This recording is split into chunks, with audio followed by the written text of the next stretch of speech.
उस जैन समाज के फंक्शन में एक साथ में एक फ्री वैक्सीनेशन कैंप जो गवर्नमेंट की तरफ से वैक्सीनेशन फ्री हमें मिली थी और एक फ्री मेडिकल चेकअप कैंप लगाया गया था बाहर और एक 10 रुपए की थाली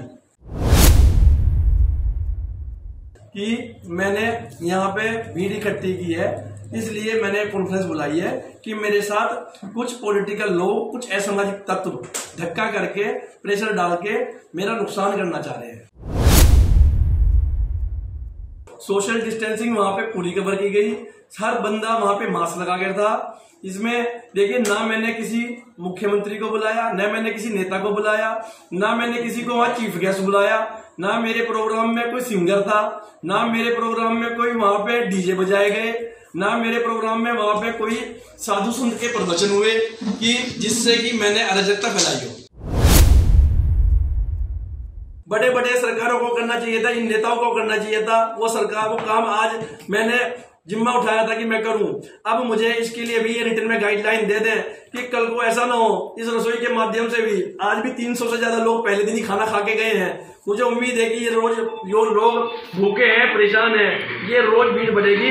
अगर प्रशासन को या इन लोगों को, इन झूठे नेताओं को अगर इससे दिक्कत है, मुझे लिखती में क्या लगा, मुझे गाइडलाइन दे दी जाए, मैं रसोई बंद करूं। ਕੋਰੋਨਾ ਮਹਾਮਾਰੀ ਦੇ ਵੱਧਦੇ ਪ੍ਰਕੋਪ ਨੂੰ ਦੇਖਦਿਆਂ ਹਰ ਇੱਕ ਦੇ ਮਨ ਦੇ ਵਿੱਚ ਡਰ ਬੈਠਿਆ ਹੋਇਆ, ਉੱਥੇ ਹੀ ਲੋਕਾਂ ਨੂੰ ਕਈ ਦਿੱਕਤਾਂ ਦਾ ਵੀ ਸਾਹਮਣਾ ਕਰਨਾ ਪੈ ਰਿਹਾ, ਜਿਸ ਨੂੰ ਲੈ ਕੇ ਪਟਿਆਲਾ ਦੇ ਵਿੱਚ ਸੌਰਵ ਜੈਨ ਦੇ ਵੱਲੋਂ ਇੱਕ ਵੱਖਰਾ ਹੀ ਉਪਰਾਲਾ ਕੀਤਾ ਗਿਆ। ਉਹਨਾਂ ਦੇ ਵੱਲੋਂ ਇੱਕ 10 ਰੁਪਏ ਦੇ ਵਿੱਚ ਥਾਲੀ ਦਿੱਤੀ ਗਈ, ਜਿਸ ਦੌਰਾਨ ਕੋਈ ਵੀ ਪੇਟ ਭਰ ਕੇ ਆਪਣਾ ਖਾਣਾ ਖਾ ਸਕਦਾ ਸੀ ਅਤੇ ਇਹ ਵਧੀਆ ਤਰੀਕੇ ਨਾਲ ਖਾਣਾ ਬਣਾਇਆ ਗਿਆ ਸੀ। 25 ਅਪ੍ਰੈਲ ਨੂੰ ਉਹਨਾਂ ਨੇ ਸੰਦੇਸ਼ ਦਿੱਤਾ ਸੀ, ਕਿਉਂਕਿ 25 ਅਪ੍ਰੈਲ ਨੂੰ ਲੋਕਡਾਊਨ ਲੱਗਿਆ ਸੀ। ਉਸ ਨੂੰ ਲੈ ਕੇ ਉਹਨਾਂ ਨੇ ਪਹਿਲਾਂ ਹੀ ਇਹ ਸਾਰੀ ਗੱਲ ਪਹੁੰਚਾ ਦਿੱਤੀ ਸੀ, ਜਿਸ ਨੂੰ ਲੈ ਕੇ ਲੋਕ ਵੱਡੀ ਗਿਣਤੀ ਦੇ ਵਿੱਚ ਇਹ ਖਾਣਾ ਖਾਣ ਲਈ ਆਏ। ਤਾਂ ਉਸ ਤੋਂ ਬਾਅਦ ਉਹਨਾਂ ਵੱਲੋਂ ਸੌਰਵ ਜੈਨ ਦੇ ਵੱਲੋਂ ਸੋਸ਼ਲ ਡਿਸਟੈਂਸਿੰਗ, ਮਾਸਕ ਅਤੇ ਸੈਨੀਟਾਈਜ਼ਰ ਦਾ ਪੂਰਾ ਪ੍ਰਬੰਧ ਵੀ ਕੀਤਾ ਹੋਇਆ ਸੀ, ਜਿਸ ਤੋਂ ਬਾਅਦ ਕਿ ਪ੍ਰਸ਼ਾਸਨ ਦੇ ਵੱਲੋਂ ਕਾਰਵਾਈ ਕਰਦੇ ਹੋਏ ਸੌਰਵ ਜੈਨ ਦੇ ਖਿਲਾਫ ਕਈ ਧਾਰਾਵਾਂ ਤਹਿਤ ਮਾਮਲਾ ਦਰਜ ਕੀਤਾ ਗਿਆ, ਜਿਸ ਨੂੰ ਲੈ ਕੇ ਸੌਰਵ ਜੈਨ ਨੇ ਪ੍ਰੈਸ ਕਾਨਫਰੰਸ ਕਰਕੇ ਪ੍ਰਸ਼ਾਸਨ ਨੂੰ ਲੈ ਕੇ ਕਈ ਸਵਾਲ ਖੜੇ ਕੀਤੇ ਨੇ। ਉਹਨਾਂ ਕਿਹਾ ਕਿ ਜਿਹੜੇ ਕੰਮ ਸਰਕਾਰਾਂ ਨੇ ਕਰਨੇ ਹੁੰਦੇ ਨੇ ਉਹ ਸਾਡੇ ਵੱਲੋਂ ਸਮਾਜ ਸੇਵੀਆਂ ਵੱਲੋਂ ਕੀਤੇ ਜਾ ਰਹੇ ਨੇ, ਪਰ ਇਸ ਦੇ ਬਾਵਜੂਦ ਵੀ ਉਹਨਾਂ ਤੇ ਕਾਰਵਾਈ ਕੀਤੀ ਜਾ ਰਹੀ ਹੈ। ਜਦਕਿ ਉਹਨਾਂ ਇਹ ਵੀ ਕਿਹਾ ਕਿ ਉਹਨਾਂ ਵੱਲੋਂ ਕੋਈ ਵੀ ਇਕੱਠ ਨਹੀਂ ਕੀਤਾ ਗਿਆ ਸੀ, ਲੋਕ ਖਾਣਾ ਖਾ ਕੇ ਉੱਥੋਂ ਨਾਲ ਦੀ ਨਾਲ ਵਾਪਸ ਜਾ ਵੀ ਰਹੇ ਸੀ। ਤੇ ਨਾਲ ਹੀ ਉਹਨਾਂ ਇਹ ਵੀ ਸਵਾਲ ਖੜੇ ਕੀਤੇ ਨੇ ਕਿ ਜਦੋਂ ਹੋਰ ਥਾਵਾਂ ਤੇ ਇਕੱਠ ਹੁੰਦੇ ਨੇ ਉਦੋਂ ਕਾਰਵਾਈ ਅਮਲ ਵਿੱਚ ਕਿਉਂ नहीं ਲਿਆਂਦੀ ਜਾਂਦੀ। नाम सौरभ जैन है जी और मैं वर्धमान महावीर हॉस्पिटल पटियाला का डायरेक्टर है और कल एक वर्धमान महावीर जनहित रसोई ओपनिंग की है। तो सर आज प्रेस कॉन्फ्रेंस करने का की मकसद है? आज प्रेस कॉन्फ्रेंस आप लोगों को, मीडिया वाले भाइयों को बुलाने का यह मकसद है कि कल मैं जैन समुदाय से हूँ, मेरा नाम सौरभ जैन है और मैं अल्पसंख्यक समाज से हूँ। कल हमने यहाँ पर एक महावीर जयंती का एक फंक्शन जैन समाज ने रखा हुआ था और उस जैन समाज के फंक्शन में एक साथ में एक फ्री वैक्सीनेशन कैंप जो गवर्नमेंट की तरफ से वैक्सीनेशन फ्री हमें मिली थी और एक फ्री मेडिकल चेकअप कैंप लगाया गया था बाहर और एक 10 रुपए की थाली जो कि हमने कल वर्धमान महावीर जनहित रसोई के नाम से ओपन की थी, उसकी ओपनिंग छोटी सी हुई थी। तो ये कल एक प्रोग्राम मैंने किया और जैन समाज ने यहाँ महावीर जयंती बनाई। उसका मुझे कुछ पॉलिटिकल लोगों को के प्रेशर में, जिनको अपनी राजनीति छवि डाउन होती नजर आ रही है झूठी, क्योंकि वो खुद काम नहीं करते, इस चक्कर में उन्होंने कल दबाव डलवा के मेरे ऊपर ये एक FIR करवाई है कि मैंने यहाँ पे भीड़ इकट्ठी की है, इसलिए मैंने कॉन्फ्रेंस बुलाई है कि मेरे साथ कुछ पॉलिटिकल लोग, कुछ असामाजिक तत्व धक्का करके प्रेशर डाल के मेरा नुकसान करना चाह रहे हैं। पर जैन साहब उत्थे जिहड़ी FIR दर्ज की गई है तां की गई है भी लॉकडाउन की लंघना हुई है ते उत्थे सोशल डिस्टेंसिंग नहीं सी। सर पहली बात तो मैंने कोई लॉकडाउन का उल्लंघन नहीं किया, ये जैन समुदाय की, अल्पसंख्यक जैन समुदाय की एक महावीर जयंती का प्रोग्राम था जो कि पिछले 3 महीने से पहले ही फिक्स था और सोशल डिस्टेंसिंग वहां पे पूरी कवर की गई, हर बंदा वहां पे मास्क लगा कर था। इसमें देखिए, ना मैंने किसी मुख्यमंत्री को बुलाया, ना मैंने किसी नेता को बुलाया, ना मैंने किसी को वहां चीफ गेस्ट बुलाया, ना मेरे प्रोग्राम में कोई सिंगर था, ना मेरे प्रोग्राम में कोई वहां पे डीजे बजाए गए, ना मेरे प्रोग्राम में वहां पे कोई साधु संत के प्रवचन हुए कि जिससे कि मैंने अराजकता फैलाई हो। किन्ने लोगों ने मामला दर्ज हुआ है जी? वो लोग कौन कौन से? सर, सिर्फ और सिर्फ मेरे ऊपर सौरभ जैन के ऊपर पर्चा किया, जो एक छोटा सा टेंट यहाँ पे लगवाया गया था, टेंट वाले पे पर्चा करा, जो खाने के लिए यहाँ पे कुछ थोड़ा सा इंतजाम किया गया था, उस खाने वाले के ऊपर पर्चा करा गया। 3 लोगों के ऊपर पर्चा किया। ਜਿਹੜੇ ਤੁਹਾਡੇ इस प्रोग्राम ਦੇ ਵਿੱਚ कई सियासी लोग पहुंचे, कई धार्मिक जथेबंदियों के लोग पहुंचे, उन्होंने मामला क्यों दर्ज किया गया? देखिए, बहुत जो लोग यहाँ पर महावीर जयंती के उपलक्ष्य में खुद भगवान महावीर का आशीर्वाद लेने पहुंचे, या फ्री वैक्सीनेशन कैंप में फ्री वैक्सीनेशन लगवाने पहुंचे, या मेडिकल कैंप में पहुंचे, या जिनको पता लगा कि 10 रुपए की थाली ओपन हो रही है, वो लोग यहाँ पर पहुंचते रहे, आते रहे, जाते रहे।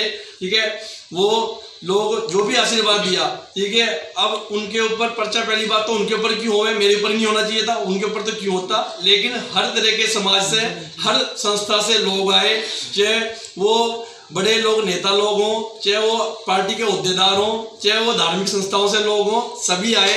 लेकिन बाकी जैन समाज के लोग भी यहाँ मौजूद थे, जिन्होंने ये प्रोग्राम ऑर्गेनाइज करवाया, लेकिन पर्चा सिर्फ मेरे पे करा गया। और तुसी कह रहे हो प्रेशराइज किया जा रहा है, किस तरह प्रेशराइज किया जा रहा है? कोई मैसेज भेजा जा रहा है, फोन कॉल आ रहे हैं, व्हाट्सएप आ रहा है, की हो रहा है? देखिए, कुछ मुझे फोन के माध्यम से वर्बली भी बोला जा रहा है कि इसके ये प्रोग्राम क्यों हो रहे हैं और तू ये प्रोग्राम करवा के क्या सिद्ध करना चाहता है। ठीक है, मैं एक समाज सेवक है, मैं समाज सेवा के रूप में मैं सेवा कर रहा हूँ, और पिछले काफी टाइम से, चाहे वो कोरोना के लॉकडाउन में लंगर था, वो लंगर लगाया गया। जब गवर्नमेंट की गाइडलाइन आई कि लंगर ना लगाया जाए, तो वो लंगर खाने का बंद किया गया।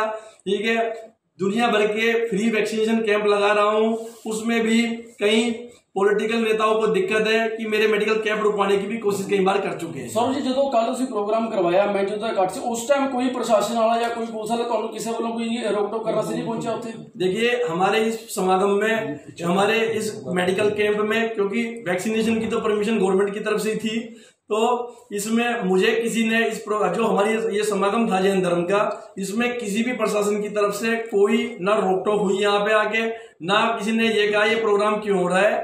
और इसमें हर एक बंदा जो भी आता रहा, हमने यहाँ पे जो छोटे मोटे जो पंखे भी लगाए हुए थे, उनमें भी सैनिटाइजर चल रहे थे, और हर एक बंदे को मास्क लगाकर और सैनिटाइज किया गया। मुझे कल किसी ने भी किसी प्रशासन की तरफ से नहीं रोका। सर, सौरभ जैन को क्यों टारगेट किया गया?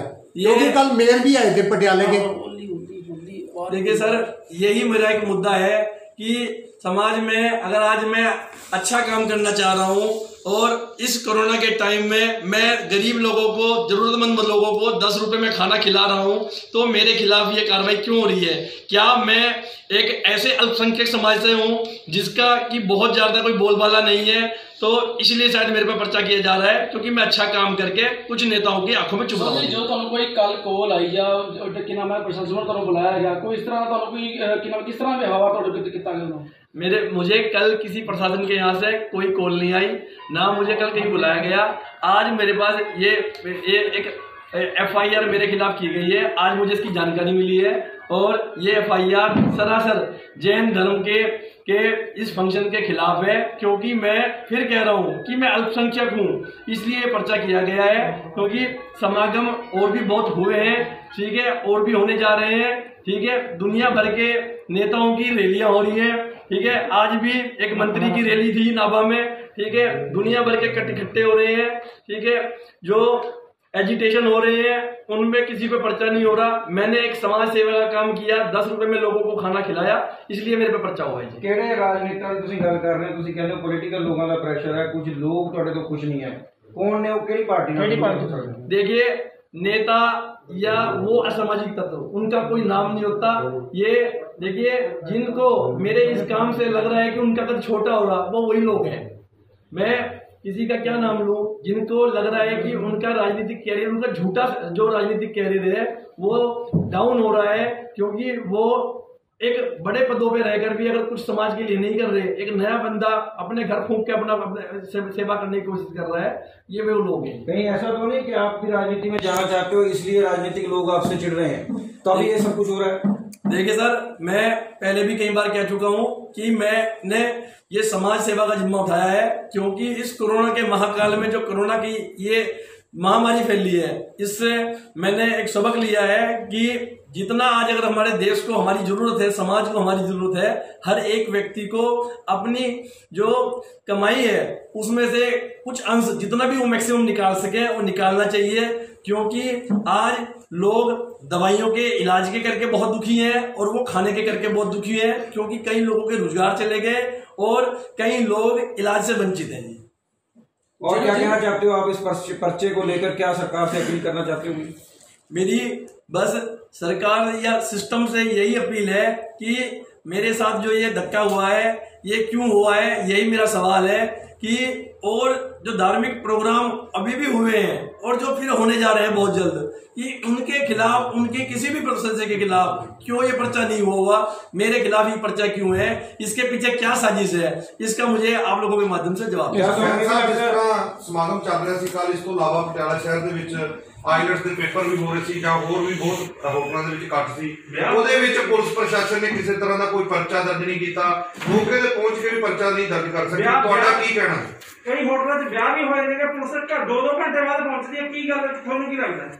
देखिए सर, किसके गया होटल में कौन सा फंक्शन हुआ, कल क्या हुआ, मैं उसके बारे में मुझे ज्यादा जानकारी नहीं है, लेकिन कट बहुत जगह इकट्ठे हो रहे हैं, ठीक है, बहुत जगह समागम हो रहे हैं, बहुत जगह धार्मिक फंक्शन हो रहे हैं, बहुत जगह शादियां हो रही हैं, बहुत जगह और भी सभी कुछ हो रहा है, लेकिन इस धार्मिक प्रोग्राम में ये पर्चा सिर्फ मेरे ऊपर क्यों करा गया, मेरा यही सवाल है कि ऐसा पटियाला में कौन सा और धार्मिक प्रोग्राम हुआ या जो समागम हुए जिसके ऊपर और किसी के ऊपर पर्चा हुआ? जैसा कि ये नहीं लगता ਤੁਹਾਨੂੰ ਵੀ ਜਿਸ ਤਰ੍ਹਾਂ ਕਿ ਤੁਹਾਨੂੰ ਪ੍ਰੈਸ਼ਰਾਈਜ਼ ਕੀਤਾ ਜਾ ਰਿਹਾ, ਕਿਉਂਕਿ ਹੁਣ ਤੁਸੀਂ ਕਹਿ ਤਾਂ ਰਹੇ ਹੋ ਪਰ ਨਾਮ ਕਿਸੇ ਦਾ ਨਹੀਂ ਲੈ ਰਹੇ, ਕੱਲ ਨੂੰ ਤੁਹਾਡਾ ਹੋਰ ਵੀ ਵੱਡਾ ਨੁਕਸਾਨ ਹੋ ਸਕਦਾ।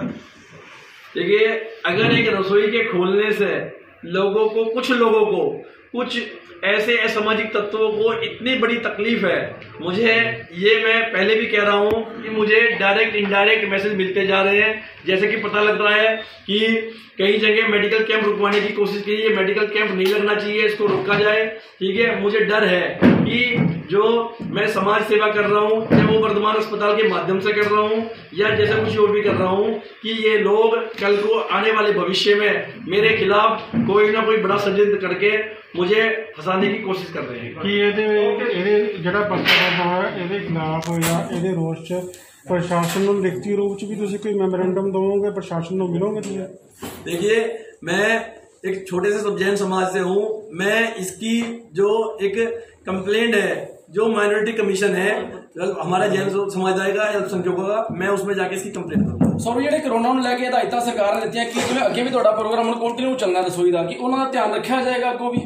देखिए, जहां तक ये रसोई की बात है, आज इस पर्चा होने के बाद मेरे दिमाग में ये डर है और मैं जो सिस्टम है, जो डिपार्टमेंट है, मैं उनसे भी हाथ जोड़ के ये आग्रह कर रहा हूं कि अगर मैंने ये अच्छा काम अपनी नेक कमाई में से ऐसी लाखों रुपए की मशीनें खरीद के, जिससे कि लोगों को इन्फेक्शन कम से कम हो, डिसइंफेक्टेड मशीनें, सब्जी साफ करने की, धोने की, बनाने की, ऐसी ऑटोमेटिक मशीनें इसलिए लगाई है कि लोगों का मैं पेट भर सकूं। जो काम बड़े बड़े सरकारों को करना चाहिए था, इन नेताओं को करना चाहिए था, वो काम आज मैंने जिम्मा उठाया था कि मैं करूं। अब मुझे इसके लिए भी ये रिटर्न में गाइडलाइन दे दें कि कल को ऐसा ना हो, इस रसोई के माध्यम से भी आज भी 300 से ज्यादा लोग पहले दिन ही खाना खा के गए हैं। मुझे उम्मीद है कि ये रोज जो लोग भूखे हैं, परेशान हैं, ये रोज भीड़ बढ़ेगी। अगर प्रशासन को या इन लोगों को, इन झूठे नेताओं को अगर इससे दिक्कत है, मुझे लिखती में क्या लगा, मुझे गाइडलाइन दे दी जाए, मैं रसोई बंद। सौरभ सर, बात करें आप पेशे से, आप डॉक्टर भी हो, क्या आपको पंजाब सरकार की तरफ से गाइडलाइन? डॉक्टर नहीं। ਉੱਥੇ ਹੀ ਹੋਰਨਾਂ ਨੇ ਇਸ ਮੁੱਦੇ ਨੂੰ ਲੈ ਕੇ ਵੀ ਆਪਣਾ ਪ੍ਰਤੀਕਰਮ ਦਿੱਤਾ। ਕੀ ਕਹਿਣਾ ਇਹਨਾਂ ਦਾ, ਆਓ ਸੁਣਦੇ ਹਾਂ। ਹਿੰਦੁਸਤਾਨ ਦੇ ਵਿੱਚ ਸਾਰੇ ਧਰਮ ਦਾ ਸਤਿਕਾਰ ਕੀਤਾ ਜਾਂਦਾ ਹੈ, ਸਾਰੇ ਧਰਮ ਇੱਕ ਬਰਾਬਰ ਨੇ। ਸੌਰਭ ਜੈਨ ਜੀ ਨੇ ਮਹਾਂਵੀਰ ਜਯੰਤੀ 'ਚ ਕੱਲ੍ਹ ਪ੍ਰੋਗਰਾਮ ਕੀਤਾ, ਰਸੋਈ ਦਾ ਉਦਘਾਟਨ ਉਹਨਾਂ ਨੇ ਉਹਦੇ ਵਿੱਚ ਰੱਖਿਆ। ਜਿਹੜਾ ਕੰਮ ਸਰਕਾਰਾਂ ਦਾ ਕੰਮ ਸੀ ਉਹ ਇਹਨਾਂ ਨੇ ਕੰਮ ਕੀਤਾ। ਇਹ ਕੰਮ ਲਈ NGO ਬਣਾਈਆਂ ਜਾਂਦੀਆਂ ਨੇ ਤੇ ਸਮਾਜ ਦੇ ਸਰਕਾਰ ਸਾਰਾ ਕੁਝ ਨਹੀਂ ਕਰ ਸਕਦੀ, ਕੁਝ ਇਹੋ ਜਿਹੇ ਸੁਸਾਇਟੀਆਂ ਹੁੰਦੀਆਂ ਜਿਹੜੀਆਂ ਕੰਮ ਕਰਦੇ ਨੇ। ਸੋ ਇਹਨਾਂ ਨੇ ਇਹ ਰਸੋਈ ਦਾ ਆਪਣਾ ਉਦਘਾਟਨ ਕੀਤਾ, ਜਿਹਦੇ ਵਿੱਚ ਕੋਈ ਪੋਲੀਟੀਕਲ ਸਟੇਜ ਨਹੀਂ ਸੀ, ਨਾ ਕੋਈ ਉੱਥੇ ਧਾਰਮਿਕ ਸਟੇਜ ਲੱਗੀ। ਸਿਰਫ ਉਹਨਾਂ ਨੇ ਆਪਣਾ ਰਸੋਈ ਦਾ ਉਦਘਾਟਨ ਕੀਤਾ, ਜਿਹੜਾ ਕੋਈ ਉਹਨਾਂ ਦਾ ਮੰਤਰ ਵਗੈਰਾ ਉਹਨਾਂ ਨੇ ਆਪਣੇ ਜੈਨ ਧਰਮ ਦਾ ਕਰਵਾ ਕੇ, ਤੇ ਕੋਈ ਇਕੱਠ ਨਹੀਂ ਕੀਤਾ। ਤੇ ਇਹਨਾਂ ਆਪਣੇ ਗਰੀਬ ਲੋਕ ਆਏ, 10-10 ਰੁਪਏ ਦੀ ਰੋਟੀ ਥਾਲੀ ਇਹਨਾਂ ਨੇ ਉਹ ਖਾ ਕੇ ਚਲੇ ਗਏ, ਜੋ ਕਿ ਹਰ ਬੰਦੇ ਦਾ ਅਧਿਕਾਰ ਹੈ ਆਪਣੇ ਧਰਮ ਦੇ। ਹੋਰ ਜਗ੍ਹਾ ਵੀ ਸ਼ਿਵਰਾਤਰੀ ਦਾ ਕਿੰਨਾ ਇਕੱਠ ਸੀ, ਗੁਰੂ ਤੇਗ ਬਹਾਦਰ ਸਾਹਿਬ ਦਾ 400 ਸਾਲਾ ਮਨਾਇਆ ਜਾ ਰਿਹਾ, ਉੱਥੇ ਵੀ ਇਕੱਠ ਹੈ, ਉੱਥੇ ਕਿਉਂ ਨਹੀਂ ਪਰਚੇ ਹੋਏ? ਨਗਰ ਕੀਰਤਨ ਚੱਲ ਰਹੇ ਨੇ। ਸੋ ਆਪਣੇ ਜੈਨ ਸਾਹਿਬ ਨਾਲ ਕਾਹਦੀ ਮਤਲਬ ਕੀ ਖੁੰਦਕ ਸੀ? ਕੱਲ ਦੀ ਕਾਰਵਾਈ ਨੂੰ ਲੈ ਕੇ ਤੁਹਾਡਾ ਕੀ ਸਟੈਂਡ ਹੋਏਗਾ? ਅਸੀਂ ਜੈਨ ਸਾਹਿਬ ਨਾਲ ਜਦੋਂ ਇਹਨਾਂ ਦਾ ਧੱਕਾ ਕਰ ਰਹੇ ਨੇ, ਅਸੀਂ ਨਾਲ ਹਰ ਸਟੈਂਡ ਦੇ ਨਾਲ ਮੋਢੇ ਨਾਲ ਮੋਢਾ ਲਾ ਕੇ ਖੜਾਂਗੇ। ਔਰ ਇਹ ਚੰਗਾ ਕੰਮ ਕਰ ਰਹੇ ਨੇ, ਚੰਗੇ ਕੰਮ ਲਈ ਸਾਡੀ ਜਾਨ ਹਾਜ਼ਰ ਹੈ। ਸੋ ਦੇਖਿਆ ਜਾਵੇ ਤਾਂ ਕੋਰੋਨਾ ਮਹਾਮਾਰੀ ਦੇ ਚੱਲਦੇ ਸਮਾਜ ਸੇਵੀਆਂ ਆਪਣੇ ਅੱਗੇ ਆ ਕੇ ਮਦਦ ਕਰ ਰਹੇ ਨੇ, ਪਰ ਉਹਨਾਂ ਨੂੰ ਲੈ ਕੇ ਜਿਹੜੀ ਉਹਨਾਂ ਤੇ ਕਾਰਵਾਈ ਹੋ ਰਹੀ ਹੈ ਉਸ ਨੂੰ ਲੈ ਕੇ ਸਮਾਜ ਸੇਵੀਆਂ ਵੱਲੋਂ ਇਸ ਦਾ ਵਿਰੋਧ ਕੀਤਾ ਜਾ ਰਿਹਾ ਹੈ। ਸਟਾਰ ਕੈਨੇਡਾ ਟੀਵੀ ਲਈ ਪਟਿਆਲਾ ਤੋਂ ਬਲਜੀਤ ਬੇਦੀ ਦੀ ਰਿਪੋਰਟ।